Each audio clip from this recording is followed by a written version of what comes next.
Welcome, lovers of God. It is great to see you. You are the best. Welcome. Faith, hope, and love is what we do on this Bible study. I'm Alan Hunt, and I'm your guide into the great mysteries, the wondrous beauty, and the life-changing power of Scripture. Do you worry a lot? Are you like me? I come from a long line of worriers. When people describe me, they use all kinds of words, but one that oftentimes comes up is "you are a worrywart," because I got it from my mom, who got it from her mom, and I just seem to like to worry a lot. And so this Bible study will help you learn how to quit worrying and reduce anxiety in your life. Powerful, powerful stuff from the Gospels. And what do we worry about? Well, we worry about the past. I wish I hadn't done that, or ooh, if only that hadn't happened, or ooh, I can't believe so and so did such and such. We worry about the future. I wonder what's going to happen what's going to happen tomorrow. I wonder what this is going to happen if this person's going to have a relationship or not. We worry about aging.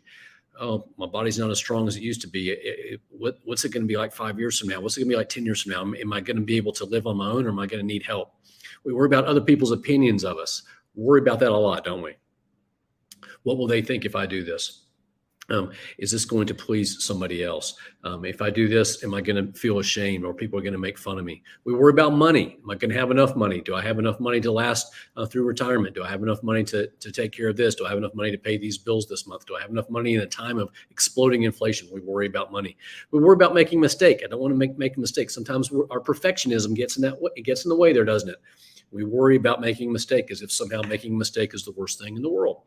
And we worry about disappointing other people. If I do this, my mom's not going to appreciate it. If I do this, my spouse isn't going to be happy with me. If I do this, my children are going to be disappointed. If I do that. And so we worry about all kinds of things all the time. And when do we worry? We worry in the early hours of the morning, when we wake up in the morning at 3 o'clock and 4 o'clock, and our mind is spinning.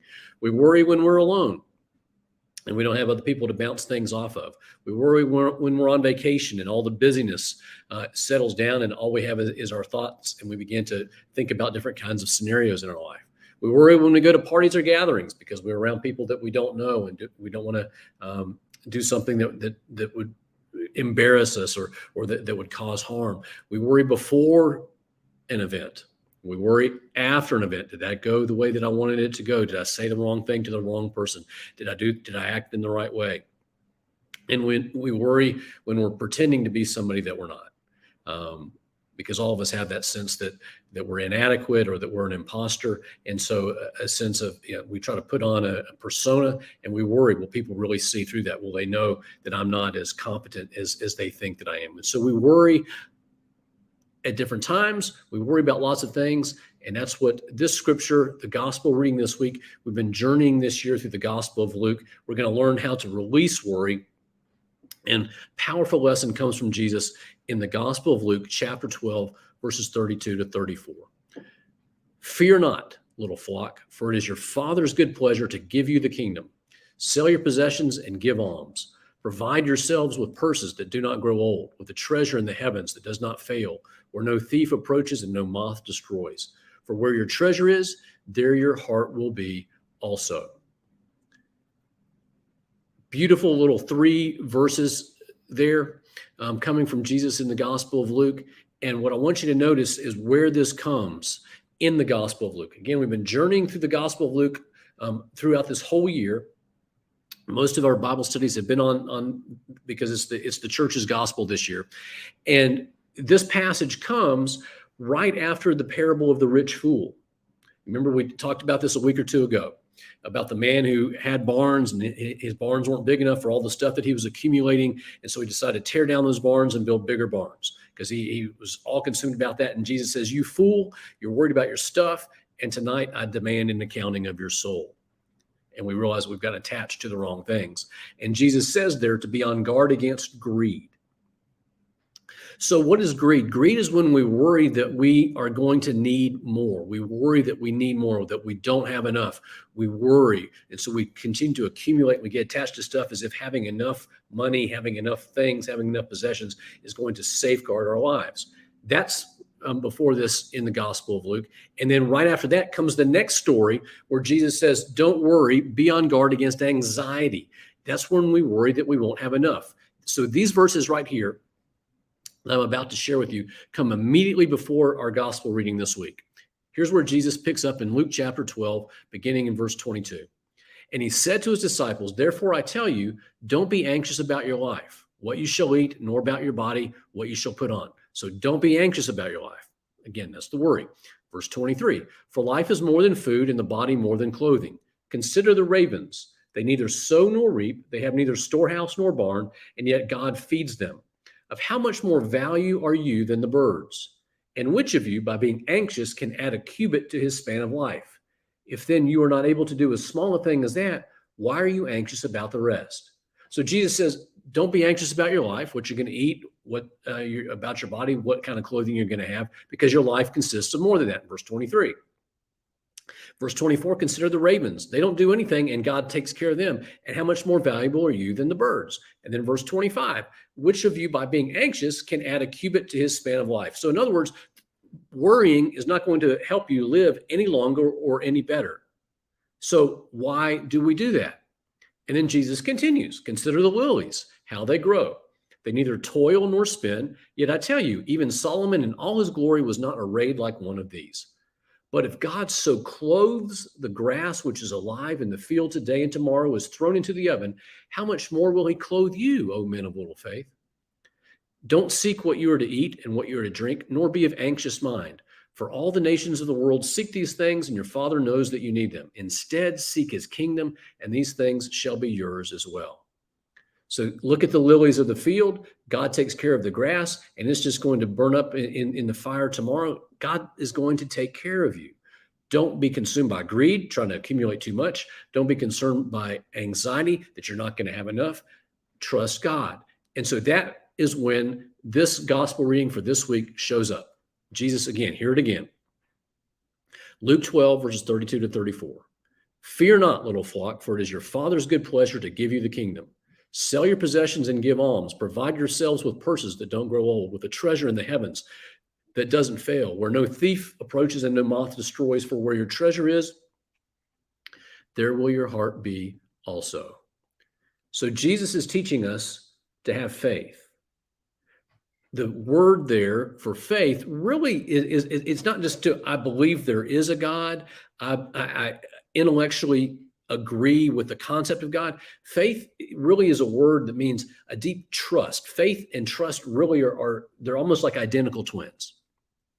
They're more than first cousins. They're more than siblings. They're really identical twins. To have faith is to have a deep trust in God. My life belongs to him. He takes care of the lilies. He takes care of the ravens. He takes care of me. My life is in the palm of God's hand, and I have a deep, abiding trust in him. The enemies of faith, the enemy of trust, is fear, dread, anxiety, and worry. And if you're a worrywart, if you're someone who's consumed by anxiety, these are the words that consume a lot of your thinking. Your thinking internally begins to fear things, to dread things, to have worst case scenario things, to worry, to anxiety. You know, in our family, we talk about having worst case scenario-itis. Is that anything happens, I cut my finger on a paper clip and it's bleeding a little bit, and I begin to worry, what if I get metal poisoning? And what if I can't get the bleeding to stop? And all of a sudden you go to the worst possible case scenario. Those are the enemies of faith and trust. To know that you really belong to God and that he holds your life in the palm of his hand. And so Jesus says, fear not. Fear not, little flock, for it is your Father's good pleasure to give you the kingdom. What a powerful verse. Let's just focus on verse 32. Fear not, little flock, for it is your Father's good pleasure to give you the kingdom. Fear not. Do not fear. Fear not. Be not afraid. Fear not. Powerful words of Scripture. Do not fear, because that really at its core is what anxiety and worry are. It's a fear. It's a fear of not being able to control things. It's a fear of bad things happening. It's a fear of what ifs. It's a fear of the uncertainty around us. And God very clearly speaks, do not fear. Be not afraid. Fear not. In fact, it occurs all the way through the Gospel of Luke in powerful ways. Think about the very beginning of the Gospel of Luke. Zechariah and his wife Elizabeth have been yearning to have a child forever and ever. Zechariah is in the temple. The angel says to him, "Don't be afraid, Zechariah. Fear not. Be not afraid. Do not fear, Zechariah. For your prayer is heard, and your wife Elizabeth will bear you a son, and you shall call his name John." Later in that same chapter, the angel Gabriel appears to Mary to let her know that she's about to conceive the Christ child, that she's about to receive the gift at that Annunciation. Angel Gabriel says to her, "Don't be afraid, Mary. Fear not. Fear not. Be not afraid, Mary, for you have found favor with God." You go to the next chapter of Luke, chapter 2, Christmas story. The shepherds are in the field. The angel appears to them and says, "Don't be afraid. Be not afraid. Do not fear. For behold, I bring you good news of a great joy which will come to all the people." And then a few chapters later, as Jesus begins to call his first disciples, and he calls the Peter, James, and John who are out there, and Andrew who are fishing in the lake, and Jesus said to Simon, "Do not fear. Henceforth you will be a fisher of men. You will be catching men. Fear not, be not afraid." So time and time again, through the Gospel of Luke, through all the scriptures, in fact, in scripture, it says, "Be not afraid, do not fear," 112 times. There's a famous sort of myth out there that "be not afraid" appears 365 times, one for every day of the year. Not true, but it's over 100 times in scripture. Be not afraid, do not fear, fear not. God knows that part of our being human is that we are fearful. We realize that we're not in control, that we are one small speck in a grand universe, in a grand galaxy, in a grand constellation, in a grand scheme of things. And we're frail and we're aging, and we know that we're going to die, and we know that we can't control things. We can't control the things that happen to the people we love. And God says, "Do not fear, trust me." Time and time again, that message to us, fear not. Faith and trust are opposed by fear, dread, anxiety, and worry. So I want to share with you 8 ways to quit worrying. There are a lot of good resources on that, a lot of good places to go on that. One really good place that I refer people is here on YouTube is a woman who has her YouTube channel is Therapy in a Nutshell.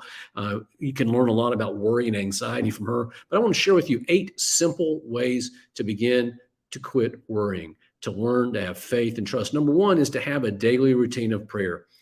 It's not to pray, but to have that daily routine of prayer is to consistently bathe your life in prayer, because that deepens your faith, that deepens your trust, that deepens your relationship with God, and you learn to have faith. Second is to fill your life with inspiring or calming music.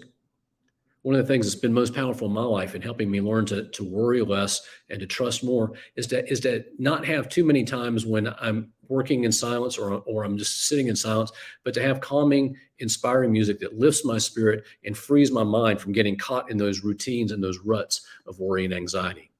Number 3, all the research, Facebook, Twitter are bad for your worry. They're bad for your anxiety. That social media and time on the computer shrinks your mind, in fact, busies your mind and clutters your mind. So reducing your screen time in front of a laptop, in front of a phone, in front of social media can help you begin to worry less and experience less and less anxiety. Number 4, a daily routine of exercise of some kind. Again, all the research shows a nice walk every day reduces your anxiety, reduces your worry, particularly if you're able to do that outside in nature, surrounded by greenery, surrounded by trees, surrounded by wind, surrounded by the earth. It will reduce your anxiety level and reduce your worrying. And to do that on a consistent basis, a daily routine of prayer leads to more faith and trust. More music helps your mind to be freed from its patterns of worry and anxiety. Reducing screen time helps free your mind from the negativity and the control that technology can take over your mind. Number 4, the daily routine of exercise. Number 5, again, lots of good medical research on the value of sleep, getting 7, 8, 9 hours of sleep. To consistently get good sleep, that one of the things that leads to high anxiety in our lives is when we're getting too little sleep. Number 6, Reducing the caffeine intake. That's been a big one for me. I do love some espresso. Do love some Italian coffee. I do enjoy my Nespresso. I do enjoy Lavazza. I do. I love Italian coffee. And to learn to reduce that slowly over time, because it does. Those of us who are prone to anxiety and prone to worry, it increases that rather than helping that. Number 7, lots of good data. Again, very underrated, taking cold showers. People laugh at me when I tell them this. I say, you go read the research. Taking cold showers actually reduces anxiety and worry. It helps to release that in your body. It's remarkable how that works. And then number 8, finding a supportive group or community in your life. Maybe it's in your parish. Maybe it's in a support group for people who worry. Maybe it's in a therapy group, but to know that you're surrounded by other people, A, who struggle with the same things that you struggle with, and B, care about you and love you. So 8 ways to quit worrying, because Jesus looks to you and me and says, fear not. The Lord is with you. The Lord will care for you. Be not afraid. 112 times in Scripture. So as you do this Bible study this week and you dive deep into Luke chapter 12, into this very powerful verse 32 in particular, fear not. 2 questions for you to discuss in your journal if you're doing this Bible study on your own. 2 questions for you to discuss in your group if you're watching this YouTube Bible study together in a small group in your home, or a small group in your parish, or in your workplace. I invite you, number 1, be honest. What do you worry about most in your own life? What area of your life presents the most worry to you? Is it what other people think? Is it money? Is it something else? And number 2, which of the 8 steps, which one of the 8 steps, don't get lost in the fact that I gave you 8 steps, which one of those is the most easy for you to begin doing tomorrow? Here's the 8. Don't focus on all 8. Pick one. What's one that you can begin doing tomorrow, and you can slowly begin to reduce the amount of worry and the amount of anxiety in your life? Because Jesus says, again, be not afraid. I love doing this Bible study with you. I love you, and there's nothing you can do about it. God bless you, and I look forward to being with you.